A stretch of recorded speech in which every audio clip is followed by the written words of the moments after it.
Laurine et Léna sont étudiantes à Cologne. Quand elles se baladent en ville, un objet ne quitte jamais leur sac, leur bombe lacrymogène. Il y a un centre de réfugiés juste à côté de chez moi. On ne les connaît pas, on ne parle pas la même langue et en plus, il y a pas mal d'histoires qui circulent. Du coup, depuis la Saint-Sylvestre, j'ai jamais eu l'impression d'avoir autant besoin de ma bombe lacrymo. Un sentiment de peur partagé par beaucoup de Colonnaises qui se ruent sur ces armes de défense depuis 2 semaines. Ce phénomène, la police locale l'a bien identifié. Et son message est clair. L'État et la police sont les seuls à pouvoir faire usage de la force.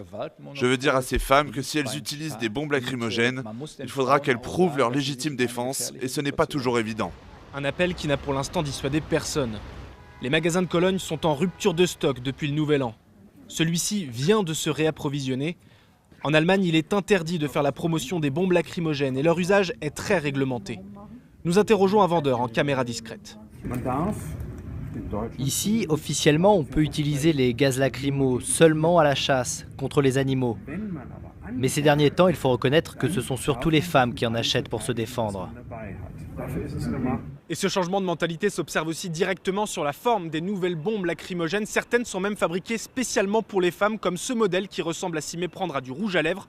Dans 3 semaines maintenant, ici même, à Cologne, se rassembleront plusieurs millions d'Allemands pour le plus grand carnaval du pays, un événement placé sous très haute surveillance.